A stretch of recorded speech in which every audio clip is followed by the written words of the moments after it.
오늘 본문 말씀을 아모스서로 택한 이유는 이미 아시는 분들도 또 아시겠습니다. 또 특별히 우리 창립 15주년에 우리 남양주 누리교회에 주셨던 다윗의 장막의 재건은 우리 지금 기도해 주셨던 우리 성전 건축을 위한 우리들의 영적 아주 분명한 또 근거, 또 성전 건축의 의미, 우리 남양주 온누리교회의 영적인 지표와 목표, 그것을 우리들에게 확인시켜 주셨던 그런 말씀이 됩니다. 그런데 이 다윗의 장막의 재건이 어느 본문 속에서 나오는지 지금 오늘 우리들에게 밝혀주는데요. 아모스서에서 나타났던 예언이 사도행전에서 다시 그 말씀을 인용하고 결국 그 말씀을 통해서 엄청난 예루살렘 교회, 하나님의 선교의 분수령이 이루어지는 그런 근거 말씀이 되는 그 말씀이 오늘 지금 봉독해 주신 말씀이 되겠습니다. 사도행전에서 가장 중심이 되는 부분이 어디인가? 이미 우리 사도행전 때 많이 나누었지만 단연 사도행전 15장이다라고 할 수 있겠습니다. 분량으로도 좀 그렇죠. 사도행전 28장까지 있는데 15장 정확하게 정중간은 아니어도 그래도 아주 센터에서 하나님의 어떤 역사, 하나님의 구속사가 우리 저기에 배너에 있는 것처럼 그 가지가 담을 넘었다라는 것처럼 어떤 담을 넘어가는 순간이 바로 사도행전 15장이다라고 말할 수 있겠습니다. 유대와 예루살렘 또는 사마리아 어떤 그 변경까지 주님의 복음이 역사하고 있었던 그런 하나님 나라의 운동력이 비로소 이방인 땅끝까지 넘어가는 그 담을 넘어가는 시점이 바로 사도행전 15장이죠. 그러나 그냥 갑자기 어쩌다가 넘어가는 것이 아니라 분명한 공식적 사도적 회의를 통해서 그렇게 공인되어지는 순간이 필요했는데 그것이 바로 사도행전 15장이다라고 말할 수 있겠습니다. 우리 창립 15주년 때 이 말씀이 왜 우리들에게 다가왔는지와 더불어서 또 오늘 지금 벌써 2년이 지난 3년째 되어지는 벌써 창립 17주년도 되어지는 우리들에게 다시 이 말씀이 들려져야 하고 다시 새겨져야 하는 이유는 지금 장로님 기도해 주셨던 것과 마찬가지입니다. 아직 성전 건축 중에 있고 그리고 우리는 더욱더 그것을 소망하고 기뻐해야 하고 또 참여해야 하기 때문에 그렇습니다. 저는 확신하는 것은요, 사도행전에서 사도행전 15장이 하나님께서 이 땅을 향한 하나님의 구속사에 정말 기념비적인 담을 넘어가는 기준점이었다면 저는 우리 남양주 온누리교회의 역사에 지금 이 시간이, 이 순간이 정말 다시 올 수 없는 기준점을 넘어가는 시간이라고 저는 확신합니다. 믿는 자에게 그렇게 될 줄로 믿습니다. 네. 우리들이 경계해야 될 것은요, 정말 위험한 건데 다 그게 그거야라고 하는 그런 마음들이 얼마나 무서운 영적인 질병이라고 말할 수 있겠습니다. 좀 이따 나오겠지만 에서와 같은 마음입니다. 장자권을 부인하지는 않죠. 그러나 지금 당장 그것이 무슨 의미가 있겠느냐라는 그런 실리주의, 실용주의, 현실주의를 택하는 것입니다. 아예 거부하지는 않아요. 그러니 나중에 분노하잖아요. 야곱에게 속았다. 속은 건 아니죠. 속은 것처럼 느껴진 것이지. 그렇게 에서의 마음이 됩니다. 근데 우리들이 삶에 막 분주하고 바쁘고 또 여러 가지 막 치이다 보니까 이렇게 막 우선순위가 막 흔들리고 우리가 아주 숭고하게 간직하던 그런 비전이 좀 흐려지는 거죠. 그런데 흐려지는 것이 자기 양심이 압니다. 그래서는 안 되는데 자꾸 그러니까 자꾸 이 마음을 합리화시켜야 되거든요. 그래야지 우리가 편하죠. 그러니까 합리화시키려고 하니까 자꾸 다 그게 그거야라는 그런 마음들로 자꾸 자기 주문을 넣는 겁니다.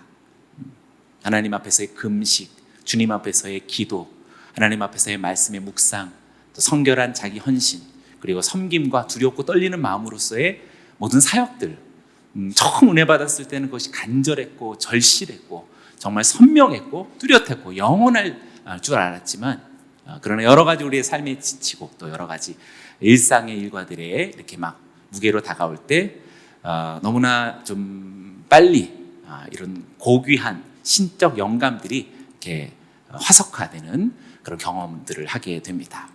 그래서 자꾸 우리가 그렇게 자기 합리화를 하는 것으로부터 우리 경계해야겠습니다. 사랑하는 우리 동역자들이요, 우리 남양주의 훌륭한 예배자들이요, 또 중보자들이요, 하나님이 우리에게 주신 이 신적 하나님 나라의 권능과 전능하신 주의 말씀이 우리 안에서 날선 검처럼 살아나기를 주의 이름으로 축원합니다.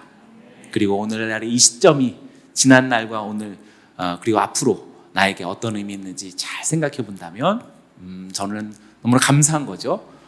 제가 여러 차례 얘기하지만 우리 남양주에서 벌써 17년의 세월, 18년을 지나가고 있지만 굳이 또 제가 이 시점에 여기 있다라는 것이 저에게는 너무나 자랑스럽고 하나님께 감사하고 또 선인자들에게도 감사하고 또 우리 많은 성도님들에게도 감사하지만 그래도 참 은혜를 입었다라는 마땅한 하나님 앞에서의 그런 고백 또 인정이라고 생각됩니다. 여러분들 더 할 나위 없겠죠?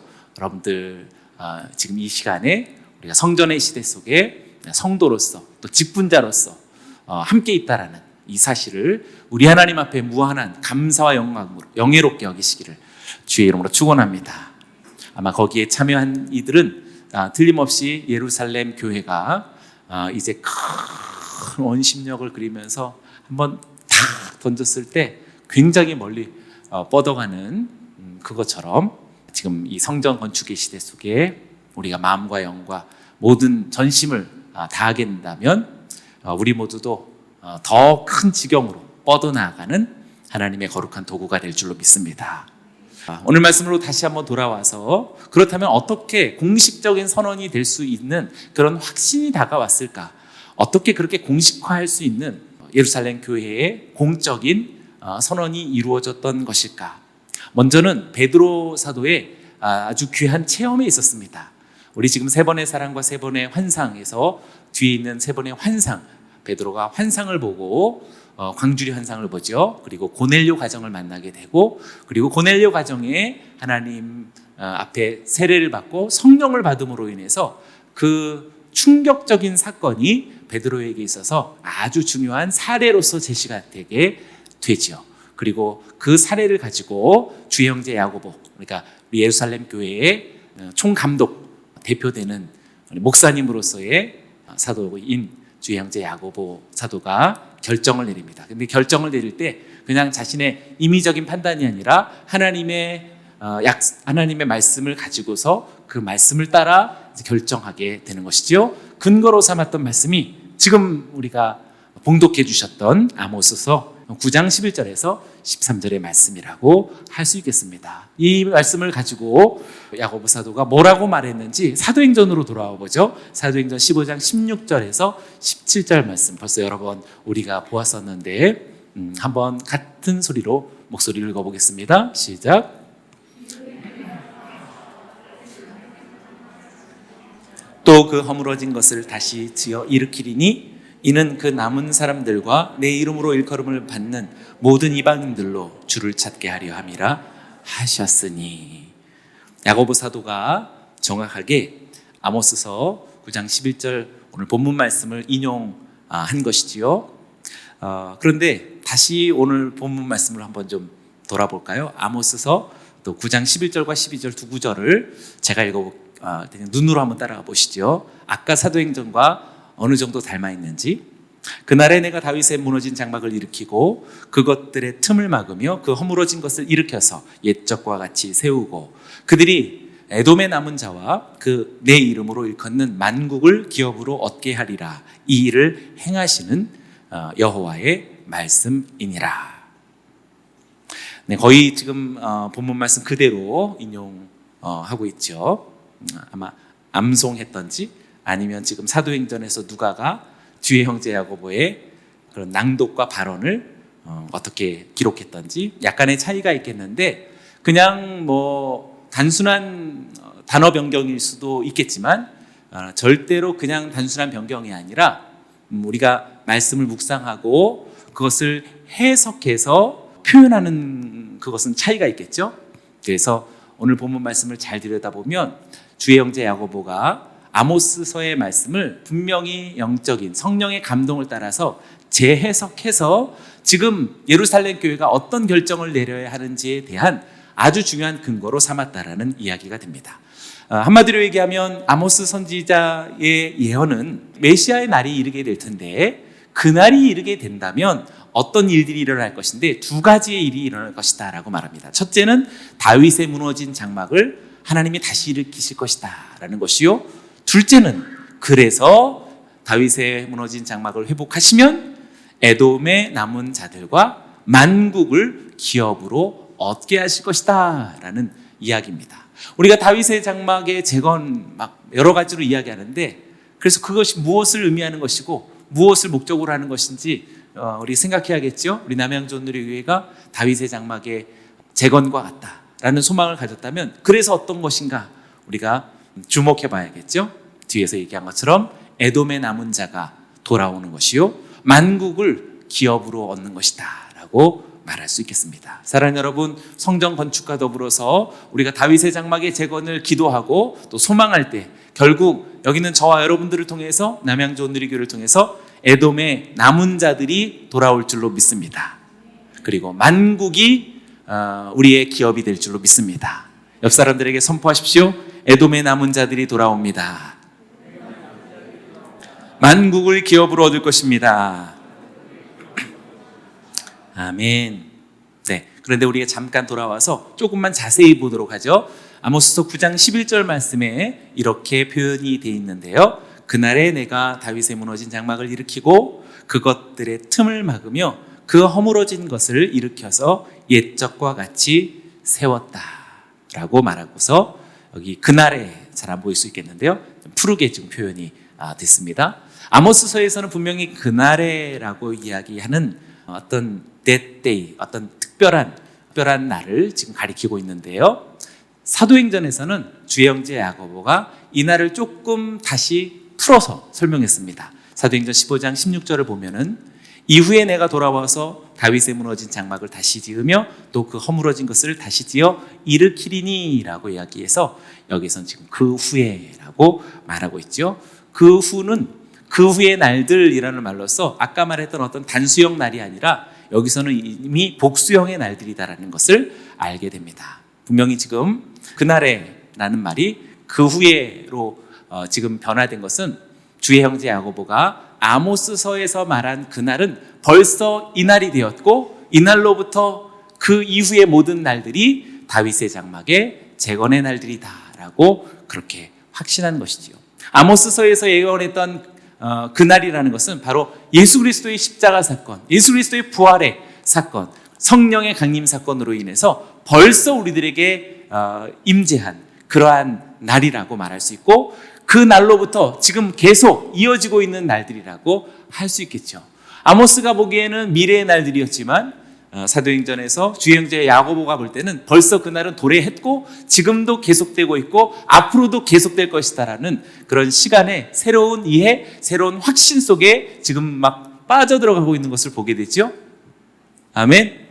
네, 우리들에게도 지금 이 신앙이 필요합니다. 그래서 다윗의 장막과 교회, 오늘날 우리들의 교회는 종말의 공동체가 되어야 되는 것입니다. 종말은 미래에 있지 않고 주님의 오심으로 인해서, 성령의 오심으로 인해서 벌써 우리들에게 도래했고 지금도 우리는 종말을 살아가고 있고 그리고 마지막 최후의 종말을 향해 우리는 힘차게 달려가는 주님의 교회인 줄로 믿습니다.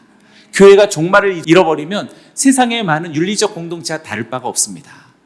우리에게 종말의 신앙을 잃어버리면 세상의 많은 도덕적인 단체 그리고 사회운동하는 기관하고 다를 바가 없습니다.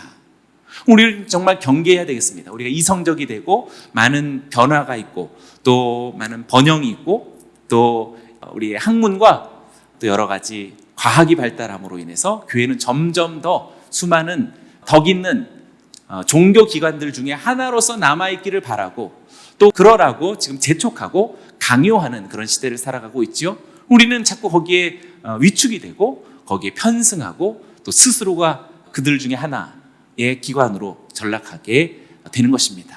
사랑하는 여러분, 종말을 잊지 않았으면 좋겠습니다. 우리가 불렀던 찬양처럼 마라나타 주 예수여 오시옵소서, 강렬한 종말의 신앙이 오늘 우리 가운데 다시 불꽃처럼 일어나는, 그래서 그날이라고 했던 미래가 벌써 내 마음속에서 지금 살아있는 그러한 종말적 신앙으로 다시 재무장하고 깨어나는 우리 남양주온누리교회 되기를 주의 이름으로 축원합니다.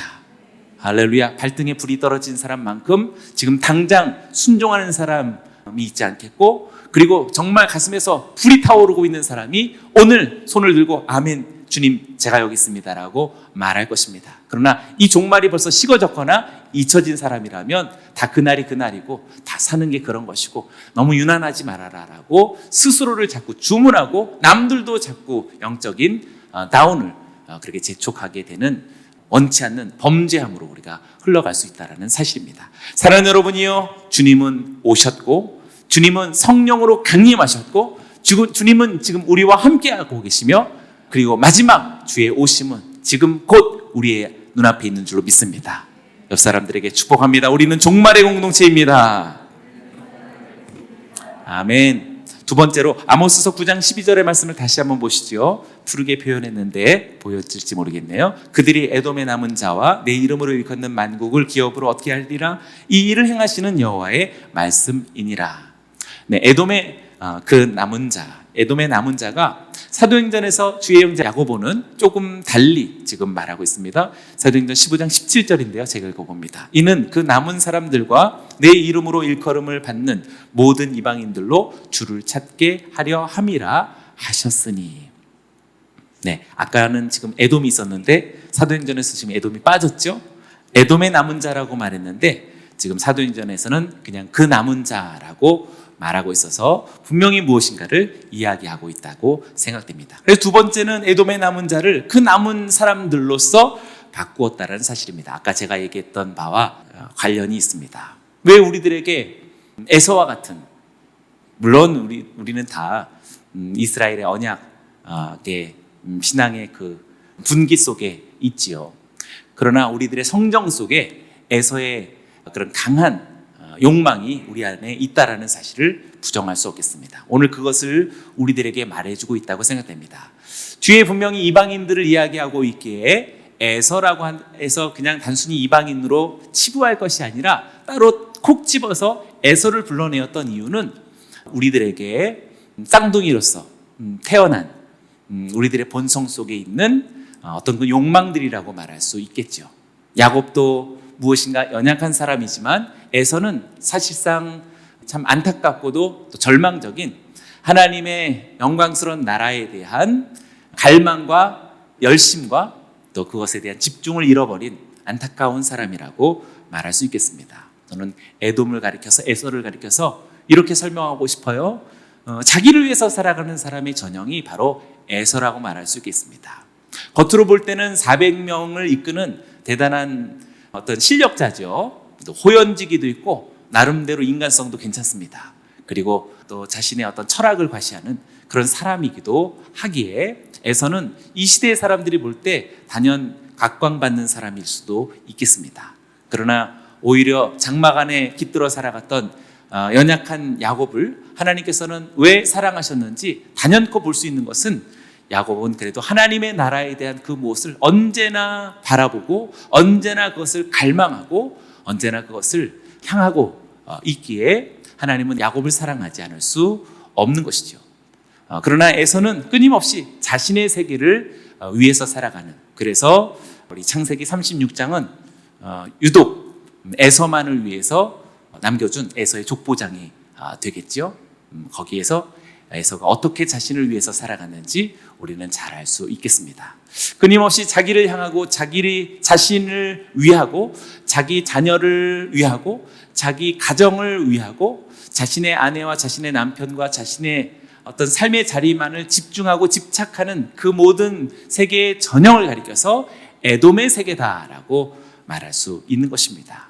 다윗의 장막을 회복시켜서 하나님께서 돌아오게 하시려는 사람들은 에돔의 남은 자들이라고 말하고 있습니다. 저는 그런 의미 속에서 우리 남양주 온누리 교회가 다윗의 무너진 장막을 회복한 그러한 하나님의 교회가 되었을 때 섬기는 우리 순장님들, 다락방장님들, 또 여러 우리 직분자들이 끊임없이 사람들을 양육하고 돌보고 권면하고 영적 선한 영향력을 끼치고 중보하고 그들을 다시 새롭게 입히고 도전하고 또 하나님 앞에 옳게 세움으로 인하여서 하나님께로 돌아오게, 자신의 삶의 자리 속에서 하나님께로 돌아오게 하는 것이 바로 여기 있는 에돔의 남은 바로 자들이 하나님께로 돌아오게 하는 것이라고 말하고 싶습니다. 저는 여러분들의 수고가 바로 그러했던 것이라고 말하고 싶습니다.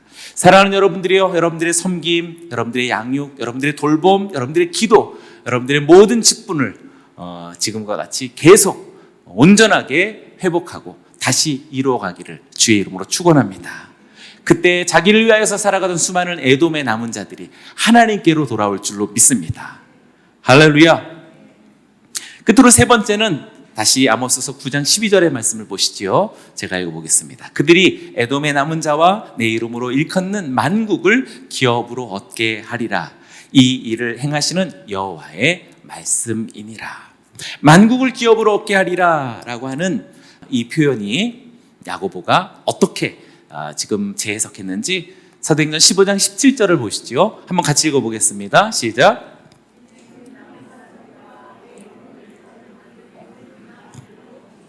주를 찾게 하려 함이라 하셨으니. 만국을 기업으로 얻는다라는 구약적인 표현이 무엇일까? 네, 지금 야고보 사도가 우리들에게 선명하게 밝혀주고 있죠. 붉게 표현했습니다. 내 이름으로 일컫는 을을 받는 모든 이방인들로 주를 찾게 하려 함이다 라고 그렇게 밝히고 있습니다. 기업을 얻게 하는 것이 주를 찾게 하려 합니다 라고 그렇게 재해석하고 있습니다. 오늘 지금 10개국 12개 지역을 향하여서 우리가 함께 기도하고 선교지의 선교사님들과 함께하고 그들의 영혼들을 위해서 무엇인가 분투의 노력을 기울이고 있는 것은 정말 모든 이방인들이 주님을 찾게 하려 합니다라는 이 말씀 속에 우리가 동의한 것이요, 또 순종하는 것이요, 참여한 것이라고 말할 수 있겠습니다.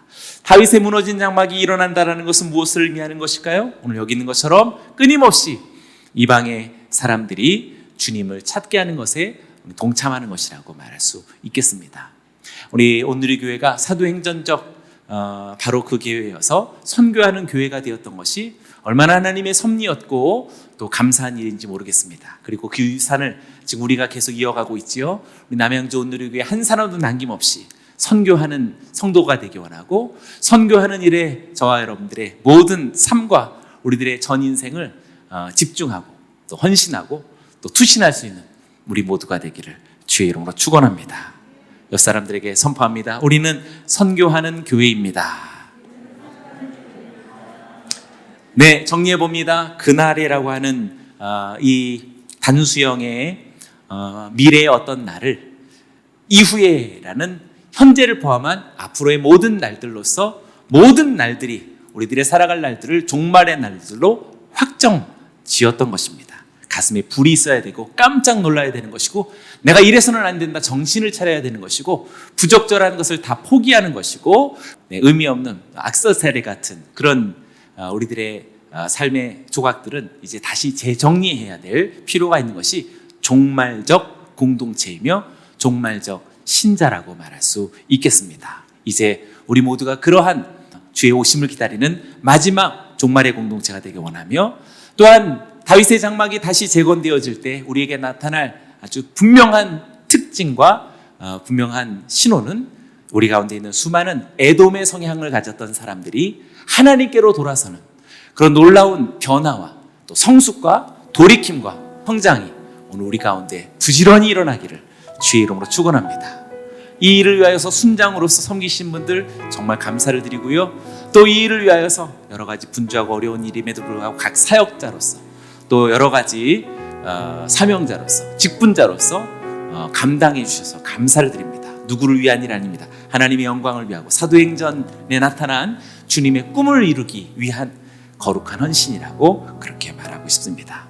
마지막으로 우리들이 바라보아야 될 전망은 세상 만국에 있는 수많은 이방인들이 주님을 찾게 하는 이 일에 우리의 온 힘과 삶의 목적을 다 집중할 수 있는 진정한 다윗의 장막 남양주 온누리교회와 우리 사랑하는 동역자들이 되기를 주의 이름으로 축원합니다. 할렐루야. 우리 하나님께 감사와 찬양의 박수 올려드립니다.